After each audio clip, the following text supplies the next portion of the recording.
Hello दोस्तों, आज इस वीडियो में देखेंगे आरपीएफ और उसमें सब इंस्पेक्टर का जो निकाला गया है नोटिफिकेशन, उसका वन शॉट नोटिफिकेशन देखिए दोस्तों, हमारी स्क्रीन पे है अभी। इसके बारे में हम लोग पूरा डिटेल नोटिफिकेशन के बारे में बात करेंगे। जैसे ये शॉर्ट नोटिफिकेशन है, इसमें कुछ कुछ इन्फॉर्मेशन ही दिया हुआ होता है, लेकिन हम लोग सारा डिटेल जो भी फिजिकल रिक्वायरमेंट होता है, जैसे लंबी कूद और ऊंची कूद वगैरह, और फिर फिजिकल फिटनेस कितना चाहिए होता है, चेस्ट कितना चाहिए होता है, हाइट कितना चाहिए होता है, फीमेल्स का मेल्स का हाइट कितना चाहिए होता है, मतलब लंबाई कितना होता है, सारी चीज़ों के बारे में बात करेंगे। और एलिजिबिलिटी क्या है और कब से कब इसका फॉर्म फिलअप होगा, किसका पेमेंट वगैरह कितना होगा, सब चीज़ हम लोग इस वीडियो में बात करेंगे। सिर्फ देखिए इतना ही नोटिफिकेशन निकाला गया है, वन शॉट नोटिफिकेशन निकाला गया है, लेकिन हम लोग और भी डिटेल्स इसके बारे में बात करेंगे इस वीडियो में, ठीक है। तो बने रहिए इस वीडियो के साथ दोस्तों, पूरा डिटेल इसमें हम पूरा जानकारी आपको बताएंगे, ठीक है। तो सबसे पहले यहाँ देखते हैं कि रेलवे रिक्रूटमेंट बोर्ड आरआरबी के द्वारा ये पब्लिश किया गया है, और फिर आरपीएफ 1 2024 और फिर आरपीएफ 2 2024, ठीक है, दो ठो। और फिर सब इंस्पेक्टर के पोस्ट के लिए देखिए यहाँ पे लिखा हुआ है, और कांस्टेबल के पोस्ट के लिए, ठीक है, कांस्टेबल के पोस्ट के लिए रेलवे प्रोटेक्शन फोर्स और फिर रेलवे प्रोटेक्शन स्पेशल फोर्स, ठीक है, इन दोनों के लिए निकाला गया है। और यहाँ पे देखिए फिर वही 1 2024 और 2 2024 दो ठो यहाँ पे नोटिफिकेशन निकाला गया, शॉर्ट नोटिफिकेशन इसका है, और फिर सब इंस्पेक्टर के पोस्ट पे और फिर कांस्टेबल के पोस्ट पे।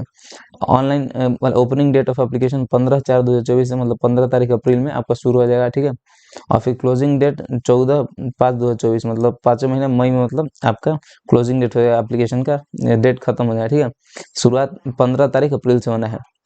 और फिर यहाँ पे देखते हैं पोस्ट वाइज क्या क्या इसका मतलब कितना पेमेंट है, और फिर वैकेंसी वगैरह कितना है। तो सब इंस्पेक्टर का देखते हैं, तो उसका पे लेवल 6 है, ठीक है।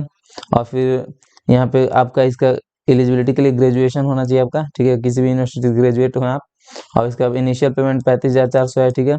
और मेडिकल स्टैंडर्ड B1, और फिर एज जो 20 से 28 साल का है, ठीक है, इस बार।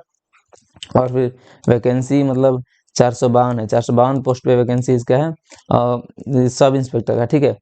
और फिर यहाँ पे कांस्टेबल का अगर देखते हैं तो इसका पे लेवल 3 है, ठीक है, 3 है। और फिर 10th पास या इक्विवेलेंट आपका मिनिमम रिक्वायरमेंट होना चाहिए, मतलब मैट्रिक का पास होना चाहिए, ठीक है, या फिर इक्विवेलेंट कुछ भी। तो फिर उसका पेमेंट होगा 21,700 इनिशियल, ठीक है। और मेडिकल स्टैंडर्ड इसका भी B1 है, और एज है इसका 18 से 28 तारीख तक, ठीक है। और फिर वैकेंसी इसका 4208 पोस्ट पाया हुआ है, और टोटल कंबाइंड वैकेंसी 4660 है, दोनों का अगर मिला देंगे तो, ठीक है दोस्तों।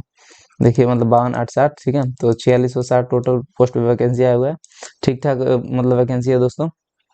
और मतलब यहाँ 3 साल का छूट दिया है। देखिए यहाँ पे पहले ना 25 होता था, ठीक है, तो यहाँ पे लिखा हुआ है देखिए 3 ईयर एज इन, मतलब एज में रिलैक्सेशन 3 साल का दिया है, वो इसलिए कि कोविड-19 पैंडेमिक के चलते, ठीक है, इसके कारण से मतलब दिया गया है, मतलब 3 साल का छूट। और फिर इसका डिटेल नोटिफिकेशन 15/4/2024 को इनके वेबसाइट पे मतलब अपलोड किया जाएगा, मतलब पब्लिश किया जाएगा। और फिर एज की अगर बात करें कब से कब काउंट होगा, जैसे मैंने बताया 20 से 28 साल सब इंस्पेक्टर के लिए, और कांस्टेबल के लिए 18 से 28। तो फिर उसका कब से काउंट होगा, तो 1/7/2024 से काउंट होगा, ठीक है, मतलब जुलाई से। और फिर जुलाई के 1 तारीख 2024 से काउंट होगा आपका एज, उस दिन से मतलब आपको काउंट करना होगा उस दिन तक। और फिर कैंडिडेट्स वेटिंग फॉर रिजल्ट, मतलब जैसे अगर आपका कोई भी रिजल्ट मतलब आना है तो इस डेट तक आ जाना चाहिए, ठीक है, तो मतलब इस वाले डेट तक, क्लोजिंग डेट तक आ जाना चाहिए आपको, ठीक है। मतलब सारा रिजल्ट वगैरह या फिर कुछ सर्टिफिकेट वगैरह बना तो उसी को आप वैलिड मानेंगे, ठीक है। और उस ये closing date of submission of application तक आपका रिजल्ट वगैरह सब सर्टिफिकेट वगैरह हो जाना चाहिए, तभी वो मतलब एक्सेप्ट करेंगे आपको फॉर्म में, मतलब डॉक्यूमेंट के रूप में। और फिर रिजर्वेशन एंड सुटेबिलिटी, मतलब रिजर्वेशन वगैरह के लिए ये पीडब्ल्यूबीडी में जो दिव्यांग लोग हैं, विकलांग लोग हैं, उनके लिए कोई इसमें पोस्ट है ही नहीं, ठीक है। तो ये मतलब कोई रिजर्वेशन नहीं है इसलिए फिर इसमें। और फिर वीमेन के लिए 15%, मतलब महिलाओं के लिए 15% आरक्षण है इसमें। और फिर आगे देखते हैं मोड ऑफ एग्जामिनेशन, तो पहले सीबीटी होगा, कंप्यूटर बेस्ड टेस्ट, मतलब ऑनलाइन टेस्ट होगा आपका। फिर आपका फिजिकल एफिशिएंसी लिया जाएगा, फिर उसके बाद फिजिकल मेजरमेंट वगैरह लिया जाएगा, ठीक है। और इसका अगर फी वगैरह की बात करते हैं तो 500 लगेगा किनके लिए, तो बीसी मतलब ओबीसी और जनरल वगैरह के लिए, सबके लिए लगा है। और फिर उसमें से 400 आपको जब सीबीटी एग्जाम देंगे, कंप्यूटर बेस्ड मतलब फर्स्ट फेज का एग्जाम दे देंगे आप, तो उसमें से 400 आपका रिफंड कर दिया जाएगा, ठीक है, 500 ऐसे लगेगा। और फिर जो SC ST, एक सर्विसमैन फीमेल या फिर माइनॉरिटी या फिर ईबीसी मतलब इकोनॉमिकली बैकवर्ड क्लास है, ठीक है, तो उनके लिए 250 रुपये लगेगा, मतलब, और वो भी पूरा आपको रिटर्न कर दिया जाएगा, ठीक है। सिर्फ फर्स्ट जो फेज़ का सीबीटी का एग्ज़ाम हो उसके बाद रिटर्न कर दिया जाएगा आपका, ठीक है, 250 रुपये का फ़ी लगेगा। और यही है दोस्तों पूरा मतलब नोटिफिकेशन। इसमें उतना अधिक जानकारी नहीं है, लेकिन और भी जानकारी के बारे में हम आपको बताते हैं। इतना हम लोग देख लिया, तो उसके बाद हम लोग और देखते हैं अभी। जैसे देखिए यहाँ पे डॉक्यूमेंट्स क्या क्या लगेंगे उसके बारे में थोड़ा सा बात कर लेते हैं अगर। तो डॉक्यूमेंट्स में सबसे पहले आपका फ़ोन नंबर मतलब एक चाहिए, जो कि आप मतलब जिस पे कि मैसेज आता जाता है, ईमेल आईडी, फिर सिग्नेचर आपका लगेगा उस समय, और फिर पासपोर्ट साइज फ़ोटो चाहिए रिसेंट का, ठीक है। और 10th क्लास का सर्टिफिकेट और मार्कशीट, ठीक है। 10th क्लास का सर्टिफिकेट और मार्कशीट, और जिनका सर्टिफिकेट अलग से नहीं होता है, मार्कशीट जैसे सीबीएसई वालों का जनरली होता है, तो वो मतलब दोनों एक ही से काम चल जाएगा, ठीक है। और फिर 12th का क्लास का भी सर्टिफिकेट और मार्कशीट चाहिए। फिर ग्रेजुएशन अगर आप कर चुके हैं, जैसे आपका कांस्टेबल के पद पर है तो केवल 10th क्लास से ही काम चल जाएगा, लेकिन अगर आप सब इंस्पेक्टर के लिए पोस्ट के लिए कर रहे हैं तो 10th क्लास का, 12th का क्लास का और ग्रेजुएशन का, तीनों का आपका सर्टिफिकेट भी चाहिए और मार्कशीट भी चाहिए, ठीक है। और फिर कास्ट सर्टिफिकेट चाहिए आपको, रिजर्वेशन जैसे एनसीएल वालों की, जो ओबीसी एनसीएल से बिलोंग करते हैं तो उनके लिए वो चाहिए। फिर ईडब्ल्यूएस वालों के लिए ईडब्ल्यूएस चाहिए। तो जो भी आपका मतलब स्पेसिफिक आपका रिजर्वेशन जिससे मिलता है वो आपको सर्टिफिकेट चाहिए। फिर अगर फिजिकल की बात करें दोस्तों, तो यहाँ पे देखिए अनरिजर्व्ड या फिर ओबीसी के जो मेल्स का हाइट है वो 165 होना चाहिए, फीमेल्स का 157 मतलब 165 सेंटीमीटर हाइट होना चाहिए मेल का, अनरिजर्व्ड या ओबीसी के कैटेगरी के लिए। फीमेल्स के लिए मतलब महिलाओं के लिए 157 सेंटीमीटर। और चेस्ट का जो है से वो जनरल में सिंपल होना चाहिए, नॉर्मल में 80 सेंटीमीटर, और फुलाने के बाद मतलब हवा भरने के पश्चात मतलब 85 सेंटीमीटर, ठीक है। और ये SC ST वाले लोगों के लिए उसमें थी पुरुषों के लिए मतलब जैसे मेल्स के लिए 160 सेंटीमीटर हाइट होनी चाहिए, और फीमेल्स के लिए 152 सेंटीमीटर हाइट होनी चाहिए, ठीक है।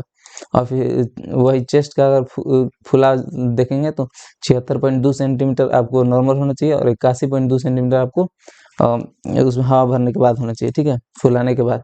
और फिर गुरखाज, गढ़वालीज, मराठीज या फिर जो अदर्स होते हैं तो उनके लिए 163 स्पेसिफिक जो कैटेगरी होता है उनका, उनके लिए 163 हाइट होना चाहिए मेल्स के लिए, और फिर फीमेल्स के लिए 155 हाइट होना चाहिए, ठीक है।